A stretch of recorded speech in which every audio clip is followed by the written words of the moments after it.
This is a continuation from the last video. So if you haven't seen that, I highly recommend that you do.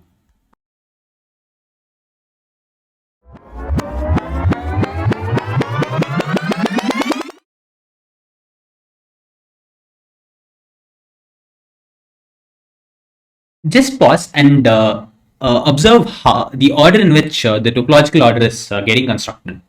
Just how it is getting constructed using a stack. 4 uh, was basically the first element that got added to the stack, and note that in this case 4 had an out degree of 0. It basically did not have any neighbors, and that element was the first element that got added to the stack. And then after that we add 2 to the stack, then 3 to the stack, and 1 which is basically the element from which we started the DFS, that got added to the stack at last. So in some sense, we're constructing it backwards. So the topological order is 1, 3, 2, 4, and 4 was basically the first element that got added to the stack, and 1 was the last element that got added to the top of the stack. So we're building it backwards. We're working on the topological order backwards when we try implementing topological sort using DFS in approach 1.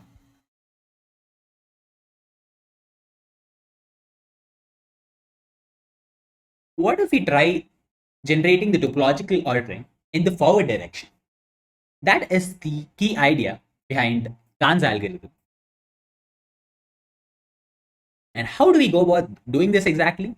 That is, how do we construct the topological order in the forward direction? Remember that I told you that every DAG G, every directed acyclic graph G, has at least one vertex with in degree 0. And how can this be useful, you may ask? If a node happens to have an in degree of 0, that means there is no node that is coming before me.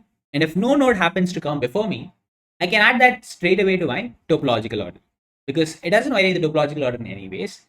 There's no node coming before that, so I can add it to my topological order. So now here I have a direction in which I can proceed.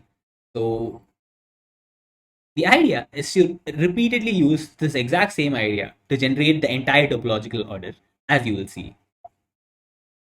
So ignore this thing on the right I'm maintaining. It is actually just a data structure to keep track of all the nodes with in degree 0 at the point of the algorithm. So it's just to keep track of the nodes at n degree 0. You can use any data structure, but that is not the point of this, what I'm trying to tell you right now. So let's say I'm able to actually calculate the n degree of my graph, and as you know, denoted by orange. So I have the n degree of all the nodes, and I start with a node with an n degree 0. So that is 1 in this case, node 1, and that will be the first element of my topological order. 1 has two elements, two nodes, two neighbors, 2 and 3. Now, how do I proceed further? One thing I can do is, since I'm done with 1, I can sort of take it out of the picture, and the remaining graph, once I take out 1, is also going to be a directed acyclic graph, with just one change. If I take away this node, the n degree of its neighbors will be decremented by 1, and that is all to it. Like if I'm able to maintain this, like all the nodes with in degree 0, if I'm able to like capture that, and using a data structure, I can repeatedly use the same idea to construct my topological order. So in this case, I have 2 and 3. Let me pick any node arbitrarily with the n degree 0 next.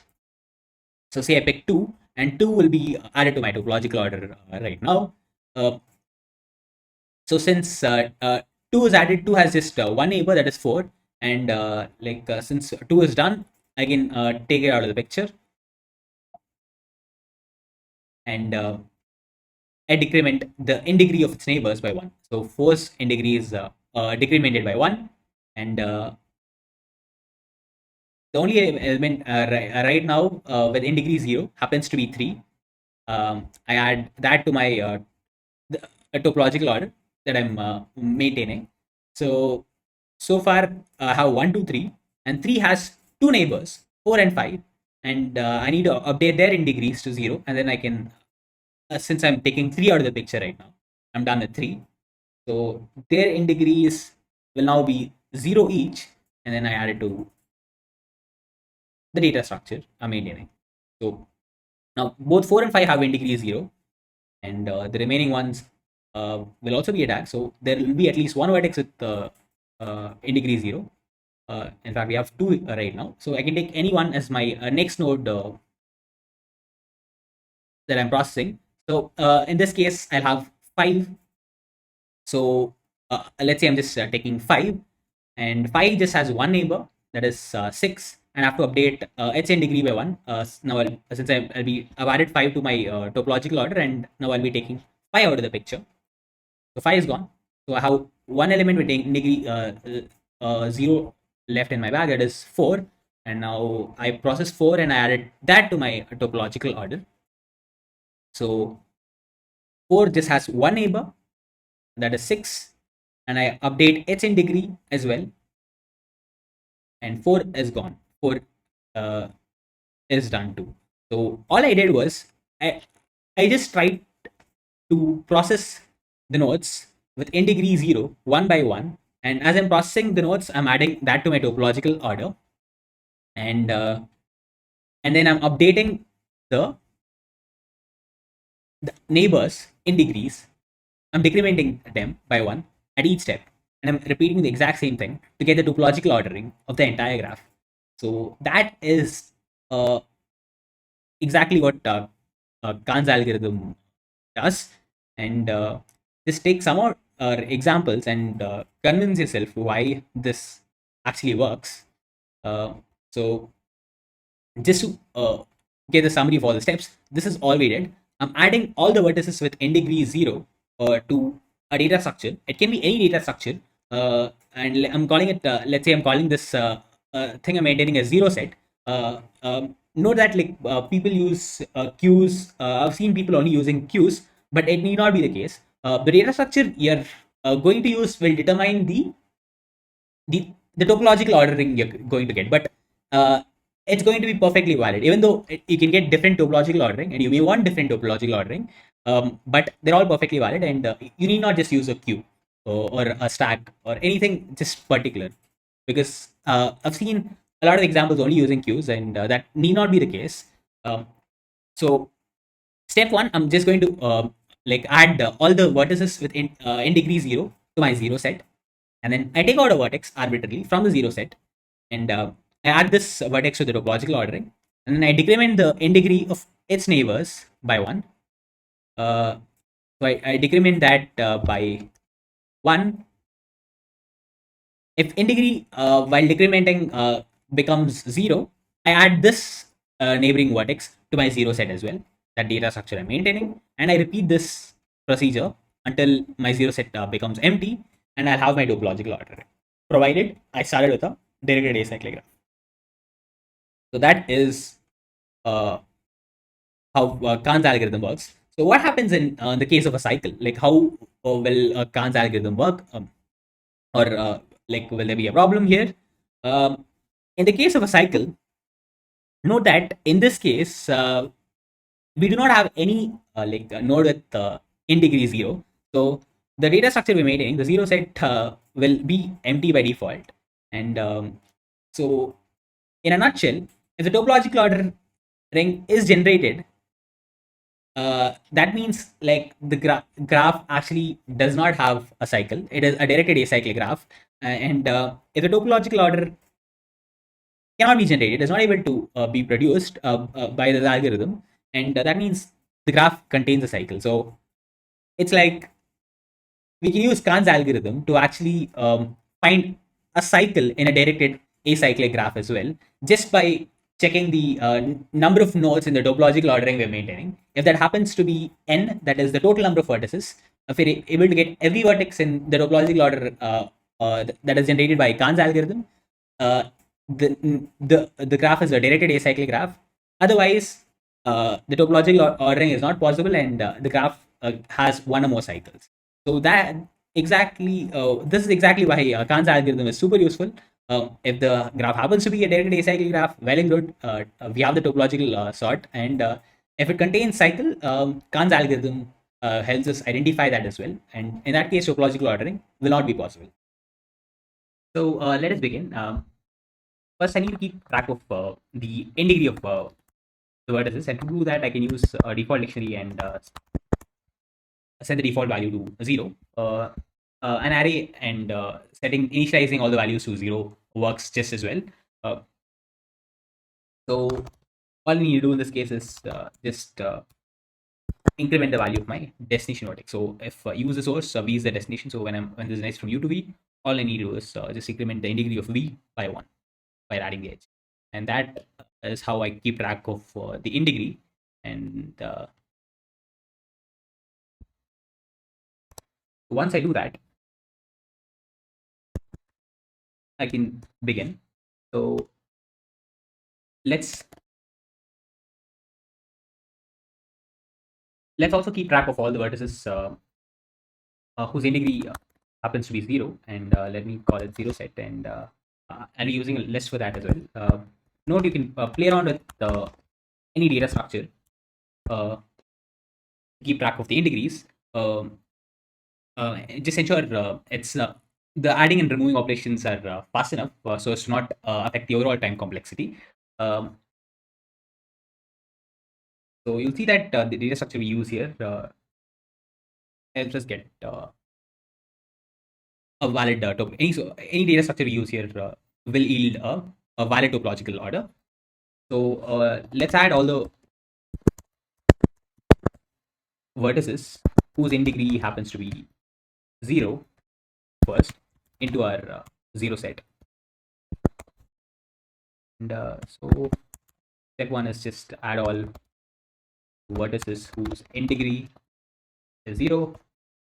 And once you're done with that, all you do is, while there are elements left in this 0 set, you get any arbitrary element. So let's say I'm popping out an element from there, and I add it to my topological order, add this element to topological order. Then for every one of its neighbors, I just decrement the value of integrity for that neighboring vertex. So, and if while doing so, this happens to be 0. If integrity at any point happens to be 0, I add it to my 0 set. I add this neighboring vertex to my 0 set, and that is it. And if the number of vertices in my topological order is not uh, equal to n, that means I don't have n vertices in my topological order. That means this is not valid, and the graph contains a cycle. So print that, and I return empty list. And since it's not valid, I can clear that as well. So whatever it has, uh, I can clear that. And otherwise, the graph is a tag, and I return the normal topological order.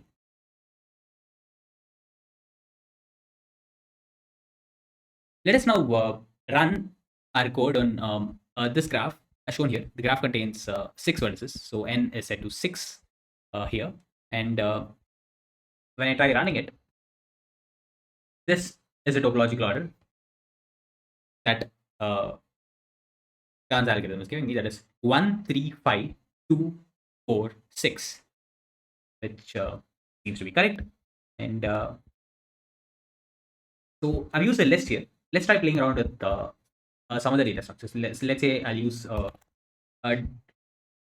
double-ended queue to actually mimic a stack or a queue, basically. So let me just initialize 0 set as a double-ended queue, and let me pop. If I'm popping it from the end, the output is going to be the same. If I'm popping it from the left side, that is from the beginning, from the front, so the output is going to be slightly different, but it's still a perfectly valid topological ordering. And the time complexity of this is O of 1, this particular operation. So, and the overall time complexity of this algorithm is O of B plus E. Uh, if you see, if you try looking at this algorithm from a bigger picture, you'll see that this is running for all the vertices, the outer loop, and the inner loop, like for the entire algorithm, like it runs for a time of E. So O of V and O of E. So that is going to be O of V plus E. If you do not understand this, then this is very similar to BFS as well. Like as you can see, the template is pretty much the same. In BFS, we use a queue here, and so if you try having a look, if you just try zooming out and try analyzing the time complexity, you'll be able to see that it's actually O of V plus E, and this can also be the same algorithm can also be used to detect a cycle as well. So let me just try adding a cycle to demonstrate. So 1 to 2, let me just add it, add an edge from 2 to 3, and then let me add an edge back to 3 to 1. I've created a direct cycle. So let me just try running the code, and it says the graph contains the cycle. So as you can see, I didn't have to change anything. Just all I had to do was add this condition to check for a cycle. And that is it. One quick question. So, out of all the possible topological orderings, how will you generate the lexicographically smallest possible topological ordering? This is nothing but the dictionary ordering. That is, let's say 1, 2, 3, 4, 5, 6, and 1, 2, 3, 5, 4, 6 are both perfectly valid topological orderings. I need 1, 2, 3, 4, 5, 6 because it is lexicographically smaller. That is, it occurs in the dictionary before 1, 2, 3, 5, 4, 6. So how will I tweak or change or modify Khan's algorithm so as to achieve this result? Uh, uh, the hint is that it's pretty straightforward, and you may have to just add an additional data structure to the same algorithm, and you can get this done. And that is it. Grateful for sticking around, and until next time. Thank you.